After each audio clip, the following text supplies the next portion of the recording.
Israel के विदेश मंत्री इजराइल काट्ज ने हमास चीफ याह्या सिनवार की मौत की पुष्टि कर दी है। इजराइल ने डीएनए जांच के आधार पर इसकी पुष्टि की। इजराइल पर 7 अक्टूबर को हुए हमले का मास्टरमाइंड याह्या सिनवार इस साल अगस्त में हमास प्रमुख बना था। इस्माइल हानिया की ईरान में एक विस्फोट में हत्या के बाद उसे हमास की कमान सौंपी गई थी। सिनवार के खात्मे के बाद अब मिडिल ईस्ट की जंग का रुख बदल जाएगा। एक रिपोर्ट।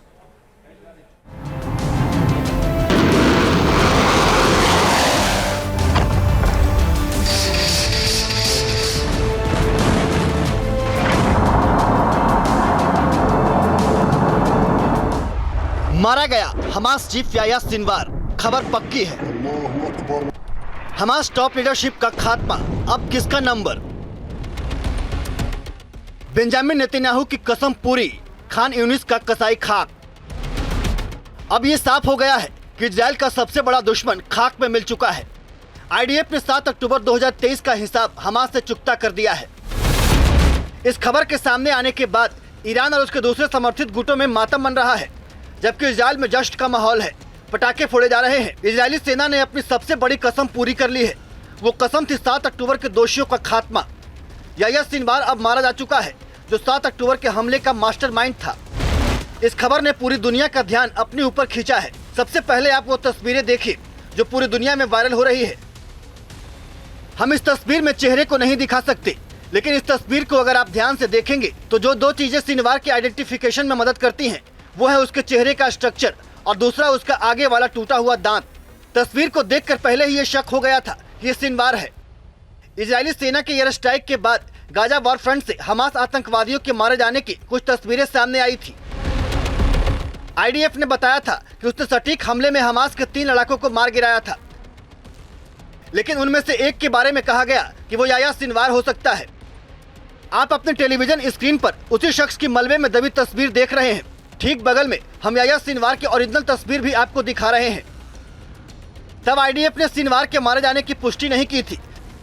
फिर आईडीएफ के सैनिक उस बॉडी को डीएनए मिलान के लिए अपने साथ इजराइल लेकर गए। बॉडी का फिजिकल और बायोलॉजिकल वेरिफिकेशन करवाया गया। डीएनए जांच के बाद इस बात पर मुहर लग गई कि मारा गया शख्स कोई और नहीं बल्कि याह्या सिनवार ही है। इजराइल ने हमास नेता याह्या सिनवार के साथ 1 साल पुराना स्कोर तय कर लिया। सिनवार को मार गिराया गया है। अब गाजा में लोगों से अपील है कि इजराइल के सभी बंधक रिहा किए जाएं। साथ ही हमास को अब आत्मसमर्पण कर देना चाहिए।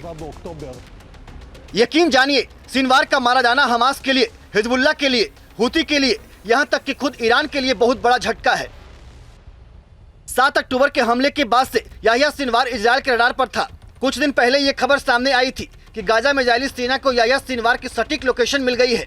कहा जा रहा है कि तब इजराइल ने उस पर हमला इसलिए नहीं किया क्योंकि उसके साथ टनल में कुछ बंधक भी थे। असल में याह्या सिनवार उन बंधकों को एक शील्ड की तरह इस्तेमाल कर रहा था। वो जहां मूव करता था, बंधकों को साथ लेकर चलता था।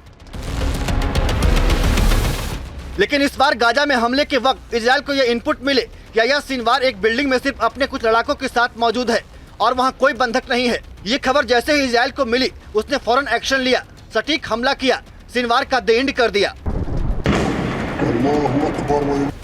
याह्या सिनवार को अंजाम तक कैसे पहुंचाया गया, आप इन तस्वीरों को देखकर समझ जाएंगे। ड्रोन कैमरे ने जो कुछ कैमरे में कैद किया वो आपको हैरान कर देगा। जब दक्षिण गाजा के राफा इलाके की इमारत में याह्या सिनवार छिपा बैठा था, तब इजरायली ड्रोन उसकी हर हरकत पर नजर बनाए हुए था। सिनवार की मौत से ठीक पहले क्या कुछ हुआ, ये तस्वीरें गवाह दे रही हैं। इमारत पर लगातार बमबारी की जा रही थी। ड्रोन कैमरे के जरिए इमारत के अंदर की live feed Israeli command centre में देखी जा रही थी। बिल्डिंग के अंदर कुछ सोफे पड़े दिखाई दे रहे हैं। सोफे पर एक शख्स बैठा हुआ है, उसके हाथ में एक डंडा भी दिखाई दे रहा है। ये शख्स ड्रोन को कैमरे की तरह डंडा उछालकर उसे तोड़ने की कोशिश भी करता है। आईडीएफ का दावा है यही शख्स याह्या सिनवार है। इजराइल को नेस्तनाबूद करने की ख्वाहिश रखने वाला याह्या सिनवार अपनी मौत से पहले बेबस दिखाई दे रहा है। न्याय मिल गया है। सिनवार हजारों निर्दोष लोगों की हत्या के लिए जिम्मेदार था, जिनमें 7 अक्टूबर के पीड़ित और गाजा में मारे गए बंधक भी शामिल थे। आज मैं केवल ये आशा कर सकती हूँ कि हमास के पीड़ितों के परिवार को राहत महसूस होगी।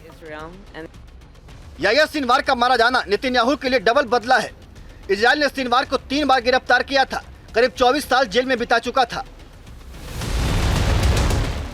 साल 2011 में इजरायली सैनिक गिलाद शालिद के बदले में इजराइल की जेल से 11,027 फिलिस्तीनी कैदियों को रिहा किया गया था।